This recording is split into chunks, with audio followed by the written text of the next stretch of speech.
اگر آج رات کی آپ یہ ویڈیو مکمل سن لیں تو یقین جانیے جنت کے وعدے صرف کتابیں باتیں نہیں، حقیقت کی روشنی میں سامنے آ جائیں گی۔ ناظرین گرامی، آپ نے کبھی سوچا ہے کہ وہ مخلوق جنہیں نہ کبھی کسی نے چھوا نہ کبھی دیکھا، ان کے چہروں کا نور خود رب کے نور میں سے ہے۔ وہ مشک، زعفران اور کافور سے اللہ کے خاص حکم سے وجود میں آئی۔ اگر ان میں سے کوئی سورج کی طرف اپنی انگلی اٹھا دے تو اللہ کی قسم سورج کی روشنی مان پڑ جائے۔ یہ وہ پاکیزہ مخلوق ہے جنہیں رب کائنات نے یاقوت و مرجان سے بھی زیادہ حسین و جمیل بنایا۔ یہ وہ حوریں ہیں جو جنت کے لیے پیدا کی گئیں، ایسی شفاف کہ ان کی پنڈلیوں کا گودا بھی کھال کے پار سے جھلکتا ہے، ایسی نرمی، ایسی صفائی، ایسی نورانیت کے عقل دنگ رہ جائے۔ اللہ تعالیٰ نے انہیں اس لیے پیدا نہیں کیا کہ وہ دنیا میں آئیں، بلکہ ان بندگان مومن کے لیے مخصوص کر دی گئیں جنہوں نے دنیا کی لذتوں کو قربان کر کے اللہ کی رضا کی راہ چنی۔ قرآن مجید میں انہیں حور عین کہا گیا ہے۔ حور یعنی وہ جوان عورت جو بے پناہ خوبصورت ہو، سفید رنگت، بڑی بڑی سیاہ آنکھوں والی، جس کی نگاہیں صرف اپنے شوہر پر جمی ہوں، نہ کبھی ادھر دیکھا نہ کبھی ادھر دیکھا۔ جیسے سورۃ صفات میں اللہ فرماتے ہیں، وہ جنتی تختوں پر ایک دوسروں کے سامنے بیٹھے ہوں گے جہاں شراب طہور کا دور چلے گا، ایسی شراب جو لذیذ ہوگی، نہ درد سر دے گی نہ بہکائے گی، اور ان کے پاس ہوں گی نیچی نگاہوں والی بڑی بڑی آنکھوں والی حوریں، ایسی نازک جیسے انڈے کی چھلکے کے نیچے چھپی جھلی۔ سورۃ رحمان میں اللہ فرماتے ہیں، وہاں حوریں ہوں گی جنہیں نہ کسی انسان نے چھوا اور نہ کسی جن نے، وہ چمکتے ہوئے موتی اور ہیرے کی مانند ہوں گی۔ دوستوں، یہ صرف خوبصورتی کی بات نہیں، یہ ایک انعام ہے اس صبر کا جو دنیا میں اللہ کے حکم پر کیا گیا، اس عبادت کا جو رات کی تنہائیوں میں کی گئی، ان آنکھوں کا انعام ہے جو کبھی ناجائز نہیں بھٹکیں، ان دلوں کا صلہ ہے جنہوں نے دنیاوی لذتوں پر رب کریم کی رضا کو چنا۔ احادیث میں نبی کریم صلی اللہ علیہ وآلہ وسلم فرماتے ہیں، حور کی آنکھوں میں موتی کی مانند ہوگی جیسے سیپ میں چھپا ہوا موتی، اور جسے کسی نے کبھی چھوا نہ ہوگا۔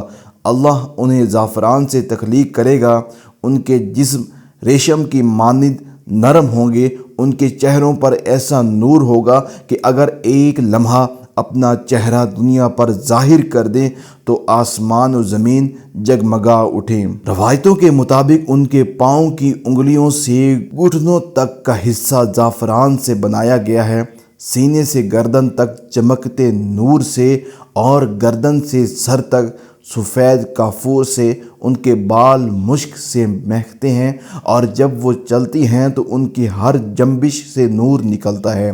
دوستوں، اگر وہ صرف اپنی ہتھیلیوں کو آسمان و زمین کے درمیان ظاہر کر دیں تو ساری کائنات اس حسن پر فدا ہو جائے، اور جب وہ اپنا چہرہ ظاہر کر دے تو پورا عالم روشن ہو جائے۔ یہ صرف خواب نہیں ہے، یہ وعدہ ہے، اللہ کا وعدہ۔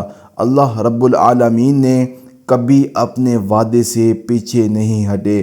حضرت ابن عباس رضی اللہ تعالی عنہ فرماتے ہیں، جنت میں ایک نہر ہے جس کا نام بطخ ہے، اس کے نیچے سے حوریں اگتی ہیں، قرآن کی تلاوت کرتی ہیں، اللہ کی حمد و ثنا بیان کرتی ہیں، اور جب کوئی جنتی اس نہر پر آتا ہے تو یہ حوریں اس سے ملاقات کرتی ہیں۔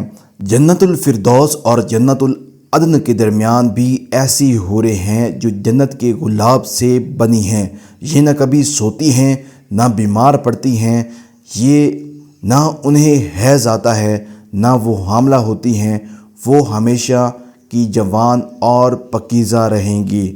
ایک درخت کے نیچے کنواری حور ہوگی جو نغمے گائے گی، اور جب وہ گائے گی تو خود درخت ان کی آواز سے مست ہو کر جھومنے لگے گا۔